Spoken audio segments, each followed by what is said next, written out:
چھوٹے بچوں کو دیکھیں، ان بچوں کو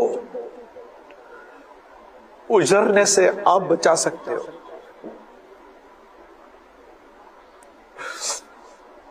بڑے انوالو ہو جاؤ، آپس سے مت لڑو، اپنے خاندان کر کے بڑے انوالو ہو جاؤ، اپنی انا کو فنا کریں، لڑے نہیں، خدا کا واسطہ دیتا ہوں مت لڑو۔ اگر بہو سے تکلیف ہے اور اگر آپ نے اپنے بیٹے کے کان بھرے تو یہ آپ کی بہو کو تو چھوڑ تو دے گا، لیکن ذرا سوچو کہ آپ کے پوتے کا کیا بنے گا، آپ کی پوتی کا کیا بنے گا، آپ کے نواسے کا کیا بنے گا، کوئی نواسی کا کیا بنے گا۔ میں گھر کے بڑوں کے آگے ہاتھ چھوڑتا ہوں،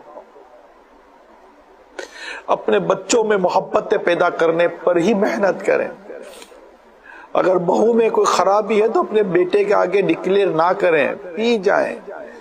اگر داماد میں کوئی بیٹے میں کوئی برائی ہے تو بیٹی کے آگے اس کو رسوا نہ کریں، پی جائیں۔ یہ دونوں لڑیں گے، شیطان خوش ہوتا ہے، اولاد اجڑ جاتی ہے۔ اپنی نسلوں کو اجڑنے سے بچائیے، اپنے گھر کو بچائیے۔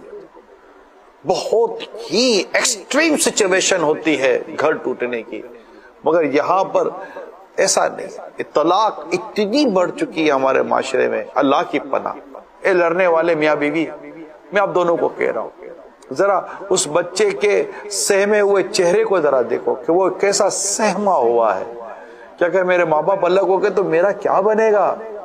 میں آپ دونوں میاں بیوی سے بات کر رہا ہوں، خدا نہ خواستہ ایسی نوبت آ جائے کہ گھر ٹوٹنے کی ہو، ادھر ادھر دوستوں کے پاس شیئر کرنے کی ضرورت نہیں ہے۔ میں آپ کو مشورہ دے رہا ہوں، اسلامی بہنیں یہ سہیلیوں، دوستوں اور گھر اور خاندان کی عورتوں کے پاس مشورہ نہ کریں۔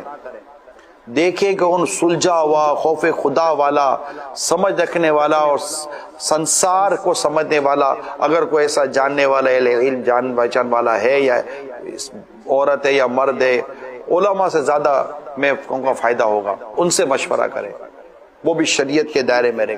اللہ کرے کہ آپ اپنا گھر بچانے میں کامیاب ہو جائیں، اور باہر کی ادھر ادھر کی باتیں سن کر اپنے گھر کو توڑنے کے بجائے، اور جو اگر آپس میں لڑ رہے ہیں تو لڑنے سے پہلے ایک نظر اپنے بچوں کو ضرور دیکھ لیجیے گا۔ یہ آپ کے باغ کا پھول ہے، کہیں آپ ہی نہ اس کو رون ڈالو، کہیں کوئی کہنے والا یہ کہتا ہوا نہ چلا جائے کہ دل کے پھپھولے جل اٹھے سینے کے داغ سے، اس گھر کو آگ لگ گئی گھر کے چراغ سے۔